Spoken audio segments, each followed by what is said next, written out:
سب سے آسان قرآن کی زبان، نعمان مسجد، فیٹل بی ایریا، بلاک 16 میں فری فہم القرآن کی کلاس کا سلسلہ جاری ہے۔ اگر آپ حضرات شریک ہونا چاہیں تو ہو سکتے ہیں۔ بہت شکریہ۔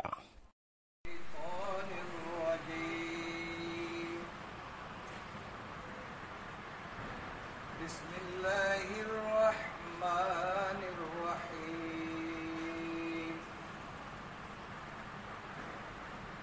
وضربنا على آذانهم في الكهف سنين عددا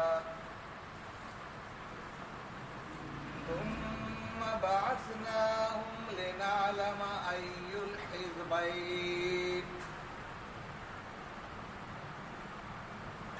الحزبين أحصى لما لبثوا أمدا نحن نقص عليك نبأهم بالحق إنهم فتية آمنوا بربهم وزدناهم هدى وربطنا على قلوبهم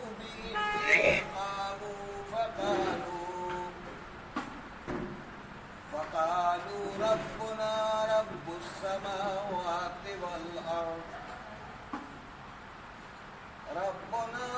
السماوات والأرض لن ندعو من دونه إلها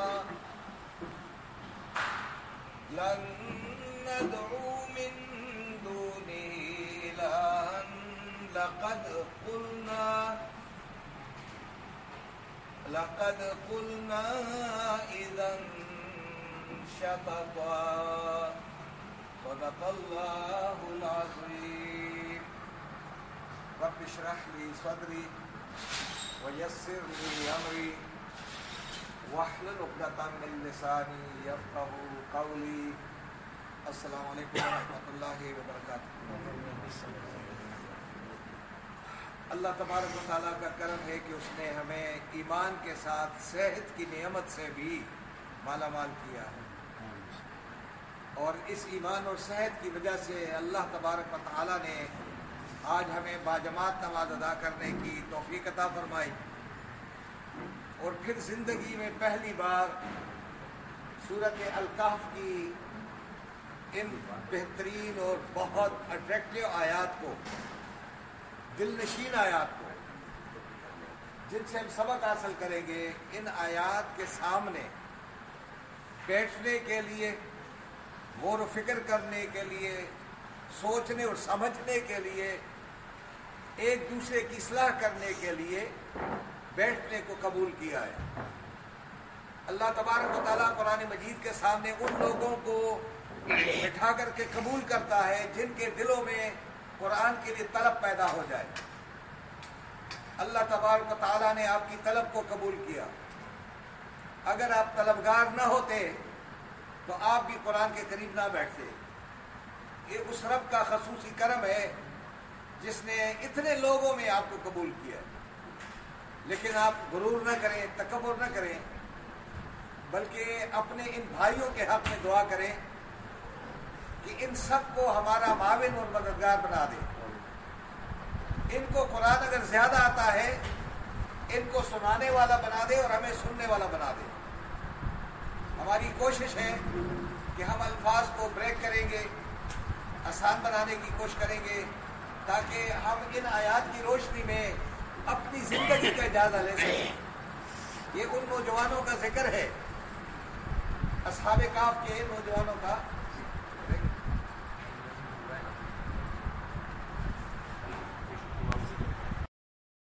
کہ زبر زیر میں کوئی کوتاہی غلطی رہ جائے تو ضرور ہمیں اصلاح کرنے کی ضرورت ہے، کیونکہ ضروری ہے کہ جب میں لکھ رہا ہوتا ہوں تو کوئی میں فرشتہ تو نہیں ہوں، کوئی یہ تو نہیں بھائی اوپر سے آ رہی کہ میں لکھ گیا، لیکن اگر انہوں نے صحیح کیا تو میں دیکھتا ہوں کہ کیا وجہ ہے کہ ہم نے غلطی کی۔ یہ صحیح ہے، تو میں دیکھتا ہوں کہ غلطی نہ ہو، ذکر اللہ کر رہا ہے۔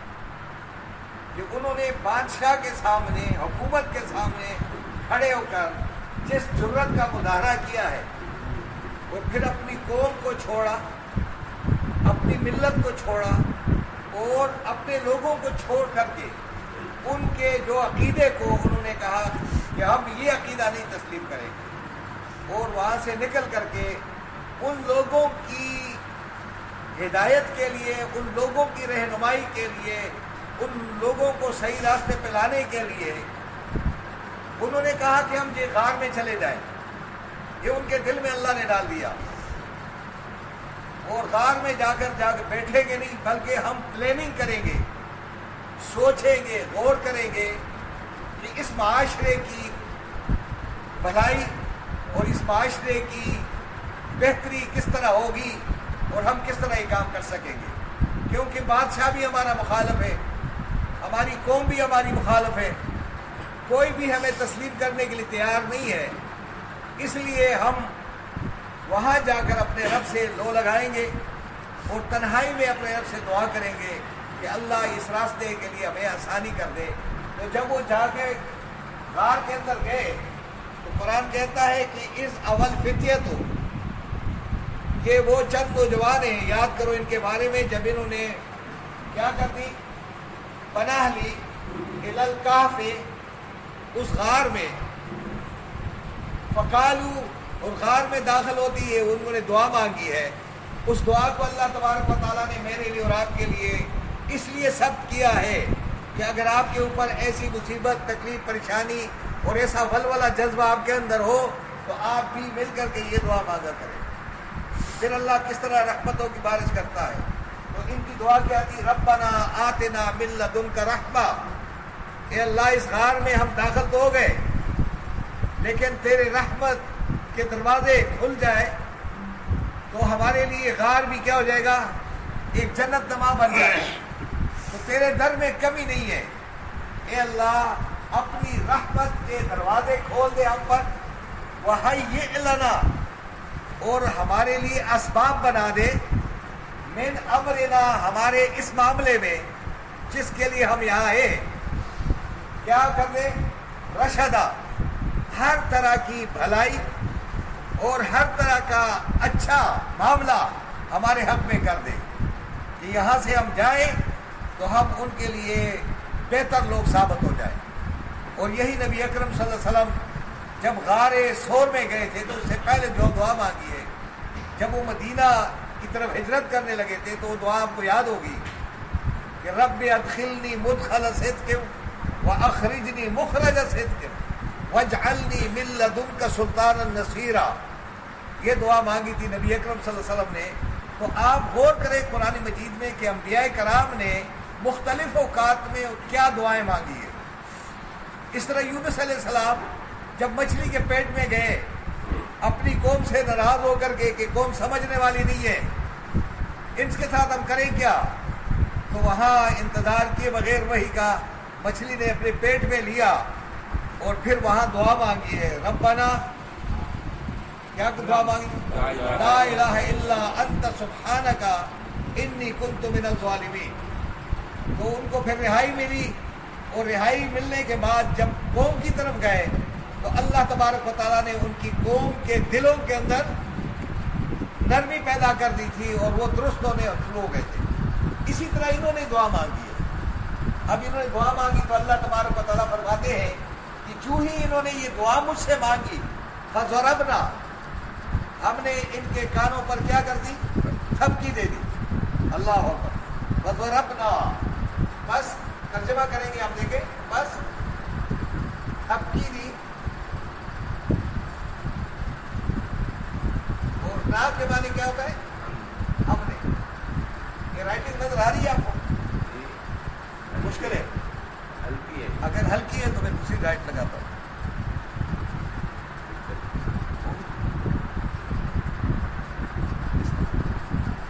علی آذانہم، ان کے کانوں پر، اب یہ آ رہا ہوتا،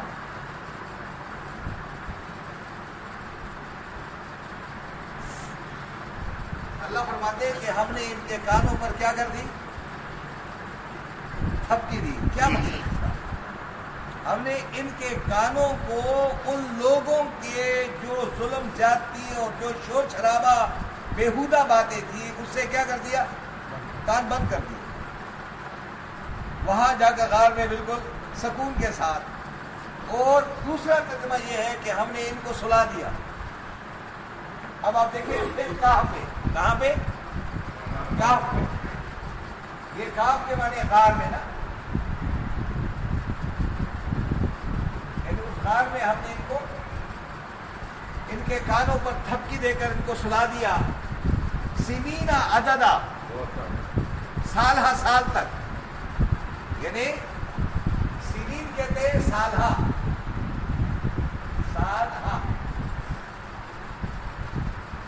عددا کے معنی کہہ رہے گنتی کے اعتبار سے، گنتی کے سالہ سال. گنتی تو ہے نا 309 سال یہ وہاں رہے اور غار میں گئے. اللہ تبارک و تعالیٰ نے کس طرح ان کو قبول کیا ہے اور کس طرح ان کی دعا قبول ہوئی ہے. پھر اللہ فرماتے ہیں ثم بعثناہ، پھر ایک عرصہ دراز کے بعد، سالہ سال کے بعد، ثم پھر ہم نے کیا کیا؟ پھر بعثا اٹھایا. نا کے معنی ہم نے اور ہوم کے معنی ان کو. جب ہم نے ان کو اٹھایا دوبارہ، لنعلم، تاکہ نون کے معنی ہم، علما کے معنی جان لیں، ای الحزبین، کہ کون سے دو گروہ، کون سی دو جماعتیں. یہ جو حزب ہے سورت کا نام ہے. کئی گروہ جب آپس میں جماعتیں مل جاتی ان کو کہتے ہیں احزاب.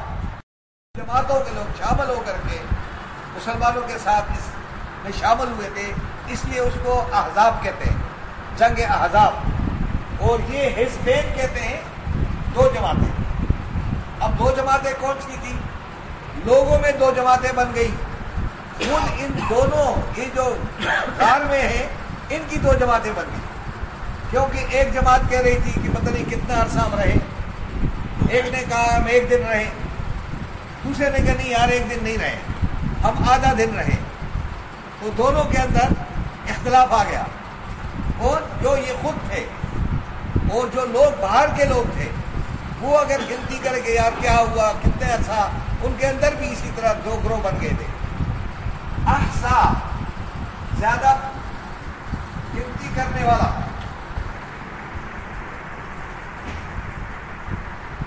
زیادہ شمار کرنے والا، گنتی کرنے والا، زیادہ گنتی کرے. لما، اس سبب سے، لبسو، وہ ٹھہرے رہے، امدا، ایک مدت تک، یعنی وہ جتنی مدت تک رہے.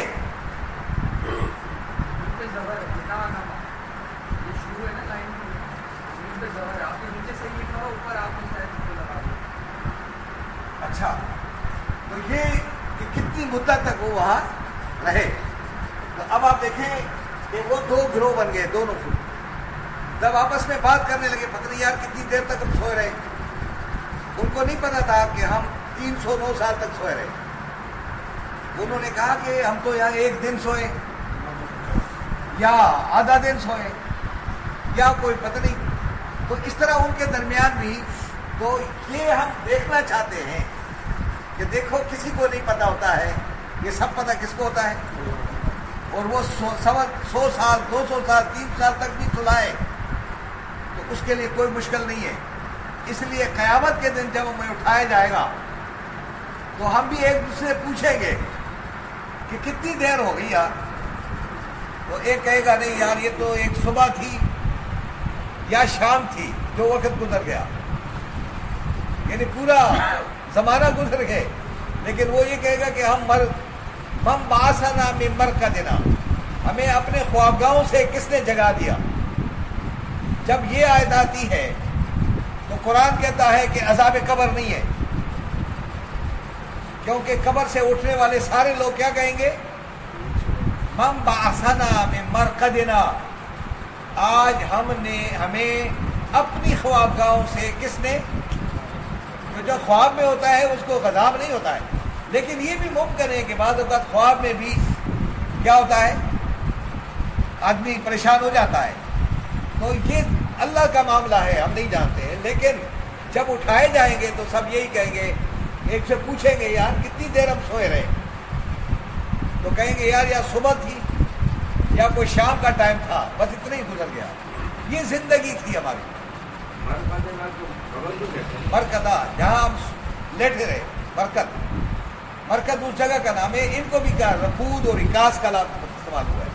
برکت کے معنی بالکل چلے جانا، اور اکاس کے معنی وہ ہوتا ہے کہ آنکھیں کھلی ہوتی ہے، پتہ چلتا ہے کہ کیا ہو رہا ہے، لیکن مرکز میں یہ ہوتا ہے کہ آنکھیں بالکل بند رہتی، پتہ چلتا ہے مر گیا۔ لیکن ان کے بارے میں قرآن بتائے گا، ابھی ہم پڑھیں گے آگے جا کر کے کہ کیا ہوا ہے۔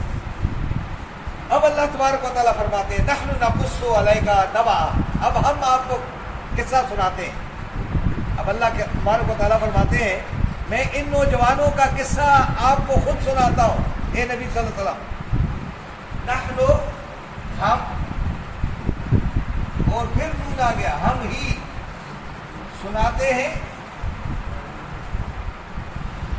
قصہ علیکا، تیرے سامنے،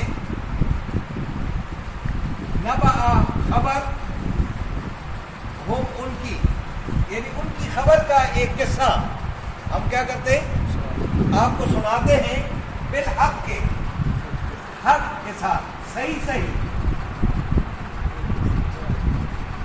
یعنی صحیح حق کے ساتھ، اس میں ادھر ادھر کی باتیں نہیں ہوگی، ہم آپ کو صحیح بتائیں گے، کیونکہ نبی اکرم صلی اللہ علیہ وسلم نے سوال پوچھے گئے ہوں گے یہودیوں نے، عیسائیوں نے، کہ بتاؤ ذرا اصحاب کہف کا واقعہ کیا ہے۔ اگر یہ بتا دیں گے تو ہم تسلیم کریں گے کہ واقعی یہ پیغمبر ہے، کیونکہ ان کو یہ واقعہ کے پتہ نہیں ہے۔ تو اللہ تبارک و تعالیٰ نے وہی بھیجی اور نبی اکرم صلی اللہ علیہ وسلم کے سامنے یہ باتیں بیان کی ہیں، لیکن بیان کرنے کے باوجود بھی پھر ایمان نہیں لاتے لوگ۔ ایمان وہ لاتا ہے جس کو اللہ توفیق دے۔ تو اللہ تبارک و تعالیٰ فرماتے ہیں کہ انہم فتیۃ، ہم یہ قصہ آپ کو سنا رہے ہیں، صحیح کیا تھے، انہم، بے شک، ہم، یہ نوجوان، یہ چند نوجوان تھے، چند جوان مرد تھے، آمنو، جو تھے، ایمان لائے تھے، پھر ربہم، اپنے رب پر۔ اب اللہ فرماتے ہیں کہ یہ چند نوجوان تھے معاشرے میں، جو اپنے معاشرے، اپنے لوگوں سے کٹ کر، بت پرستی کو چھوڑ کر کے، اس عقیدے کو ختم کر کے، یہ واحد اپنے رب پر ایمان لے آئے تھے۔ یہ گواہی کون دے رہا ہے؟ بہت بڑی گواہی ہے یہ۔ وَزِدْنَاهُ، ہم نے کیا کیا، اور زیادہ کر دیا، نہ ہم نے، ہم، ان کے لیے، ہدن، رہنمائی میں، یعنی اب ان کو راستہ دکھانے میں ہم نے اور زیادہ اضافہ کر دیا۔ دوسری بات ہم نے کیا کر دی، وَرَبَطْنَا، اور ہم نے مضبوط کر دیے، مربوط بھی کر دیے اور مضبوط بھی کر دیے، اور مربوط کر دیے، مضبوط کر دیے، نہ کے معنی ہم نے، علی قلوبہم، ان کے دلوں کو، یعنی ان کے دلوں کو ہم نے مضبوط کر دیا، کہ بعض لوگ ڈرتے ہوئے وہ حق کی بات نہیں کر سکتے، ان کے دلوں کو ہم نے اتنا مضبوط کر دیا کہ بادشاہ وقت کے سامنے کھڑے ہو کر انہوں نے اعلان کر دیا کہ ہم نہیں مانیں گے ان لوگوں کو۔ یہ ہم نہیں کہیں گے کہ عیسیٰ علیہ السلام اللہ کا بیٹا ہے، حالانکہ اس کا عقیدہ یہی تھا کہ عیسیٰ کا اللہ کا بیٹا ہے۔ وہ بت پرست ہو گئے، کچھ لوگ یہ ہو گئے، ادھر ادھر ہو گئے، انہوں نے مبانگ توحل یعنی اپنے لیے سب کچھ کر کے ان کا دل اتنا مضبوط ہو گیا کہ ہر آدمی کے سامنے کھڑے ہو کر کے اظہار خیال کرنے لگے تھے۔ اور دوسری بات یہ ہے کہ ہم نے ان کے آپس کے دل کیا کر دیے؟ مربوط کر دیے، ان کے اندر رب پیدا کر دیا۔ اور جن کے دلوں میں رب پیدا ہو جائے نا، کہ دل ایک ہو جائے، یہ بہت بڑی خوش قسمتی ہوتی ہے۔ تو اللہ فرماتے ہیں اور ہم نے ان کے دلوں کو مربوط کر دیا اس کام جب یہ کھڑے ہو گئے۔ یاد کرو اس وقت کو جب کاموں یہ کھڑے ہوئے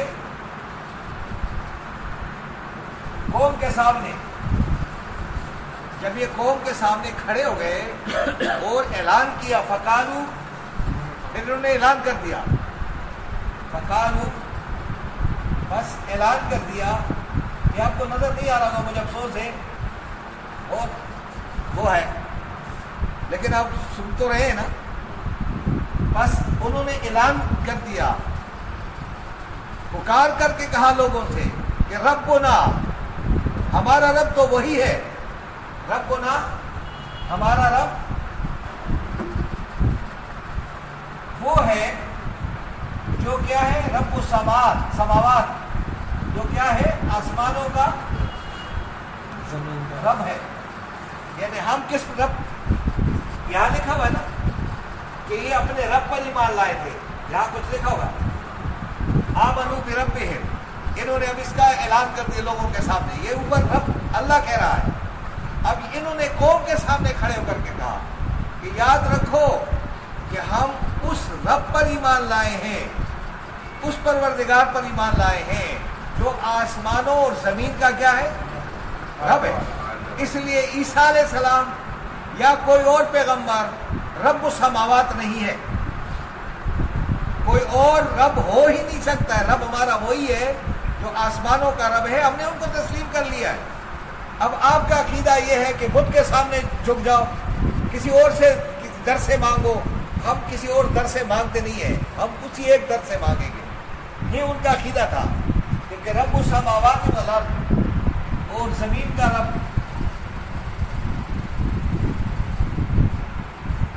ہم اس پر ایمان لائے ہیں۔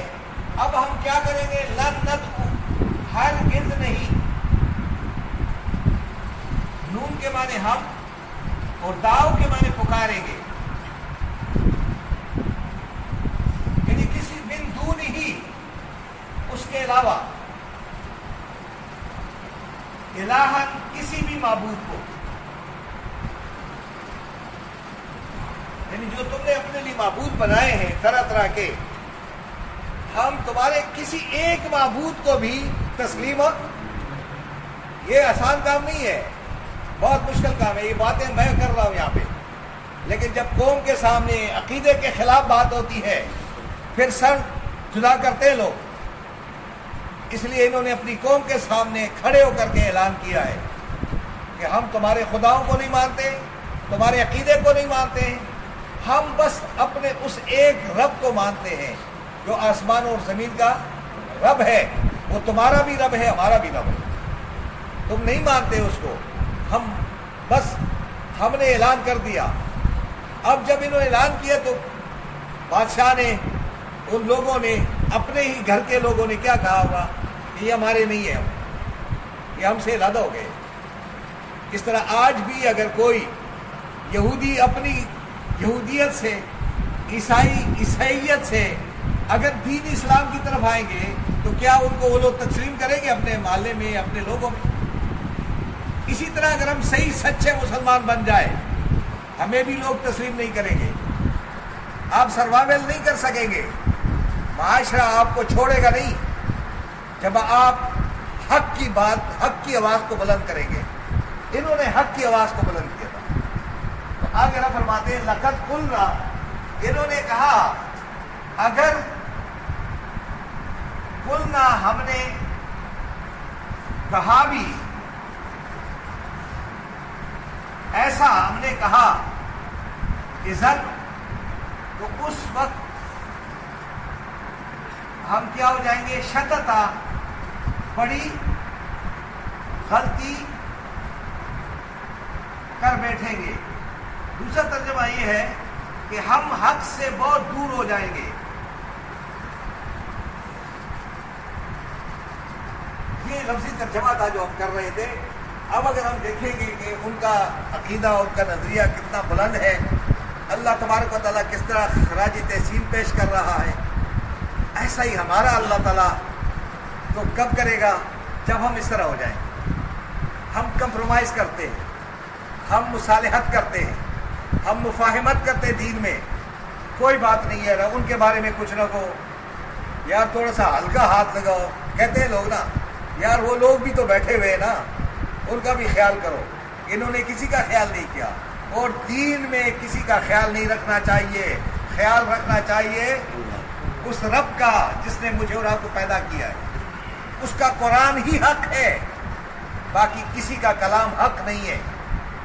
لوگ کچھ بھی کہہ دیں میرا کلام حق ہے، کوئی کہہ نہیں سکے میرا کلام حق ہے۔ میں کہاں سے آ گیا؟ کلام میرا حق ہے۔ حق کلام کس کا ہے؟ اللہ کا کلام حق ہے۔ اس مسجد میں اس کلام کو حقانیت کی دنیا میں لائیں کہ اصل حقیقت تو یہ ہے جس کو ہم نے تالوں میں بند کر دیا ہے، جس کو ہم ختم کریں گے اب تراویح میں۔ کیا تراویح میں یہ ہے کہ اس قرآن کو ختم کیا جائے؟ ہاں، اس قرآن کو سمجھا جائے۔ میں تو امام صاحب کے پیچھے کھڑا تھا جب وہ بہت لمبی سورت پڑھ رہے تھے، بہت لمبی۔ میرے دل میں آ رہا تھا کہ امام صاحب آپ لمبی نہیں، آپ سورہ یاسین بھی آپ پوری کر دیں، لوگوں کو پھر بھی سمجھ میں نہیں آئی بات۔ آپ مختصر سورتیں پڑھا کریں، سورۃ فیل پڑھ لیں، سورۃ اخلاص پڑھ لیں، تو پھر بھی ہمیں کچھ نہ کچھ تو پتہ چلے گا۔ لیکن اگر لمبی کوئی سورت پکڑ لی تو میرے خیال میں یہاں سارے نمازی جو ہے ان سے میں پوچھوں کہ آج کون کون سی آیات پڑھی گئی ہے، تو مجھ سمیت کوئی جواب نہیں دے سکے گا، کیونکہ ہمیں پتہ ہی نہیں ہے۔ ہم قرآن کے ساتھ بھی وہ کھیل تماشا کر رہے ہیں، ہمیں قرآن کو سمجھنا تھا۔ میں ابھی ایک لڑکا آ گیا ادھر، میں نے کہا، وہ کہہ رہا میں تو اولا میں پڑھ رہا ہوں، تو میرا اولا میں پڑھ رہے میرے ساتھ بیٹھ جاؤ ادھر۔ میں نے کہا بیٹا جب تک آپ کو یہ لکھائی نہیں آئے گی آپ بورڈ پہ نہیں آ سکیں گے۔ پہلا کام تو آپ کا یہ ہے کہ ہمیں لکھائی آ جائے، لکھنا آ جائے۔ جب ہمیں لکھنا نہیں آئے گا تو ہم بورڈ کو کیسے استعمال کریں گے؟ تو یہ پہلا تو قلم کا استعمال۔ دوسرے نمبر پر جب آپ قرآن کی طرف آئیں گے تو آپ اپنے فرقے کو خیر آباد کہو گے، یا فرقہ نہیں چلتا ہے، یا مسلک نہیں چلتا ہے۔ جب آپ فرقے اور مسلک کو چھوڑیں گے تب آپ قرآن کو پکڑ لیں گے۔ لیکن اگر آپ کہیں نہیں میرا فرقہ بھی زندہ رہے، میرا مسلک بھی زندہ رہے، تو آپ قرآن مجید کو ایکسپلین نہیں کر سکو گے۔ قرآن مجید کیا چاہتا ہے؟ ایک پاک دل چاہتا ہے، فرقے سے پاک، مسلک سے پاک، غرور سے پاک اور تکبر سے پاک دل چاہتا ہے۔ اگر ان کے ساتھ آپ کا دل ہے تو پھر قرآن نہیں سمجھ میں آئے گا۔ تیسری بات کہ قرآن مجید کے الفاظ کو یہ سمجھیں کہ یہ الفاظ انسانوں کے نہیں ہیں، یہ الفاظ کس کے ہیں؟ کیونکہ ان میں جو گہرائی ہے، ڈیپتھ ہے، وہ بہت زبردست ہے۔ آپ یقین کریں کہ قرآن مجید میں ان الفاظ کے اندر میں چینج نہیں کر سکتا ہوں، میرے اندر نہیں، کسی بڑے اسکالر کو یہاں پر جرت نہیں ہوگی کہ وہ اس کو چینج کر دے۔ اس لیے بعض اوقات مسلمان بھی کہتے ہیں کہ فلاں لوگ جو ہیں قرآن کو کیا کر رہے ہیں؟ تبدیل کر رہے ہیں۔ قرآن کو کوئی تبدیل نہیں کر سکتا۔ قرآن اس وقت تبدیل ہوگا جب ہمارا اور آپ کا مطالعہ نہیں رہے گا، پھر تو جو چاہے اس کے ساتھ کر لیں۔ لیکن اگر آپ اور میں مطالعہ کروں گا تو قرآن کو کوئی چینج نہیں کر سکتا۔ مسلمانوں کو یہ فکر ضرور ہے کہ کوئی قادیانی آ جائے گا قرآن کو چینج کر دے گا، کوئی یہودی آ جائے گا چینج کر دے گا۔ وہ تم چینج کیسے سمجھو گے جب تمہیں خود پتہ نہیں ہے؟ تمہیں خود پتہ ہی نہیں ہے کہ قرآن چینج ہو گیا یا نہیں ہوا۔ چینج تو تب پتہ چلے گا جب ہم نے مطالعہ شروع کر دیا۔ ہماری کلاس کا مقصد کیا ہے کہ ہم اس کو سمجھ جائیں. تو آج ان نوجوانوں کا جو ذکر ہو رہا ہے کہ ان نوجوانوں کو جس طرح اللہ تبارک و تعالیٰ نے یاد کیا ہے، اللہ تبارک و تعالیٰ ہمیں بھی کسی جگہ یاد کرا دے کہ ہم نے کوئی ایسا کام کر کے دکھایا ہو. تو اللہ فرماتے ہیں فَضَرَبْنَا عَلَىٰ آذَانِهِمْ فِي الْكَهْفِ سِنِينَ عَدَدًا، ہم نے کئی سالوں تک ان کو کیا کر دیا؟ سلائے رکھا. ان کے کان کو کیا کر دیے؟ شور شرابے سے بند کر دیے، اور یہ بالکل آرام سکون کے ساتھ جا کر کے لیٹے رہے. ثم بعثناہم، پھر ایک وقت آیا ہم نے ان کو جگایا.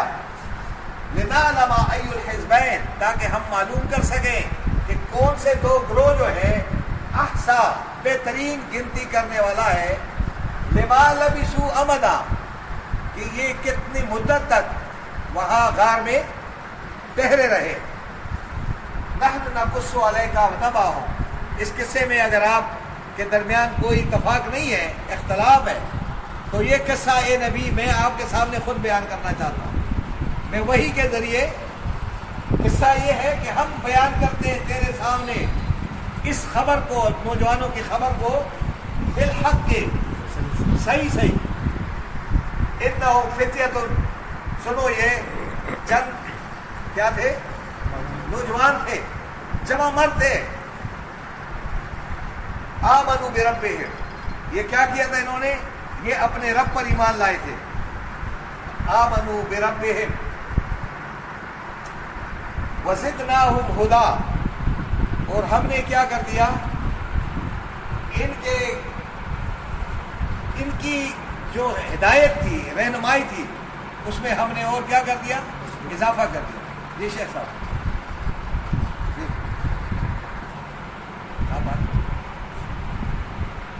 وَرَبَطْنَا عَلَىٰ قُلُوبِهِمْ، ہم نے ان کے دلوں کو کیا کر دیا؟ مربوط کر دیا. یہ دلوں کو مربوط کرنا یہ کس کا کام ہے؟ کہ ہمارے گھر کے اندر دلوں میں ربط نہیں ہے، ملت میں ربط نہیں ہے. جب ربط نہیں ہوگا آپس میں تو میرا نظریہ کچھ اور ہوگا، آپ کا کچھ اور ہوگا.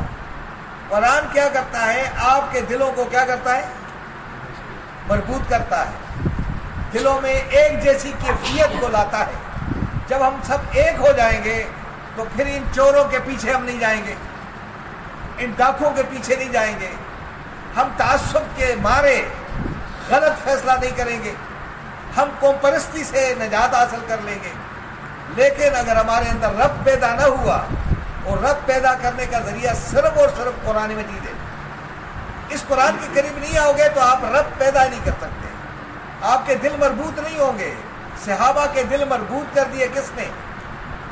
نبی کو کہا جا رہا ہے کہ اے نبی صلی اللہ علیہ وسلم، ان صحابہ کے اندر جو الفت اور محبت ہے، اگر آپ اس الفت اور محبت کے پیدا کرنے میں زمین و آسمان کے سارے خزانے ان کے اوپر لٹا دیتے، ما الفت بین قلوبہم، تو اے نبی آپ ان کے دلوں میں محبت الفت پیدا نہیں کر سکتے تھے. ولیکن اللہ الف بین قلوبہم، اللہ نے اپنے کلام کے ذریعے ان کے دلوں میں الفت، ربط اور محبت پیدا کر دی ہے. آج امت کو کس چیز کی ضرورت ہے؟ آپ بتائیں. وہ محبت الفت کا ذریعہ کیا ہوگا؟ ہاں؟ تو قرآن کے ساتھ قریب جو جاتے نہیں ہیں، مسجد قرآن سے غیر آباد ہے، وہ ادھر بیٹھا ہوا ہے، ادھر بیٹھا ہوا ہے، ڈر کے مارے کہ وہاں کیوں جاؤں میں. ہم ایک دوسرے سے کیوں ڈرے ہوئے؟ ہمیں ڈرایا گیا ہے کہ قرآن کے لیے عالم دین آئے گا، اس کی پگڑی اتنی لمبی ہوگی، اس کا وضع قطع کچھ ایسا ہوگا، وہ فرشتہ لگے گا اور اس کے اوپر داغ نہیں ہوگا دامن پہ، وہ ہمارا پہ ہوگا، وہ ہمیں پڑھائے گا. ایسا کوئی آپ کو نہیں ملے گا. اس لیے میں عالم دین نہیں ہوں، میں طالب علم ہوں. اور قرآن مجید کا کوئی عالم نہیں ہوتا ہے. قرآن کا عالم صرف کیا ہے؟ اللہ خود ہے. ہم سب طالب علم ہیں. اس لیے یہاں پہ قرآن جب کہہ رہا ہے کہ ہم نے ان کے دلوں میں یہ رب پیدا کر دیا، یاد کرو اس لمحے کو کہ جب وہ قوم کے سامنے کھڑے ہو گئے، فقالو، اور پکار کر کے یہ اعلان کر دیا کہ کہ ربنا رب السماوات والارض، کہ بس ہمارا رب تو وہی ہے جو آسمانوں اور زمین کا رب ہے. آج کے بعد لن ندعو من دونہ الہا، ہم اس رب کے سوا اس زبان سے کسی اور کو نہیں پکاریں گے. اور اگر ہم نے ایسا کیا تو ہم حق سے بہت دور چلے جائیں گے، ہم اللہ تبارک و تعالیٰ کی نعمتوں سے محروم ہو جائیں گے. ہم یہ بہت غلط کام کریں گے اگر ہم نے اس زبان سے اللہ کے ساتھ کسی اور کو شریک قرار دیا. کتنا بڑا عقیدہ ہے. اب اللہ تبارک و تعالیٰ آگے کیا بتائے گا ان کے بارے میں، بہت بڑی اہم باتیں آنے والی ہے، اور ان کو کس طرح اللہ تعالیٰ اٹھائے گا، طریقے سے کس طرح بیان کرے گا، اور کس طرح ان کے اندر دل میں جو تقویت پیدا کی ہے، پھر انہوں نے کیا کیا دعائیں مانگی ہے، اور کس طرح انہوں نے پھر دیکھا ہے ماحول کیسا تبدیل ہوا ہے، تو وہ انشاءاللہ آئندہ کی کلاس میں پڑھیں گے. تو آج کے سبق پہ اگر کوئی سوال کرنا چاہیں تو ضرور کر سکتے ہیں.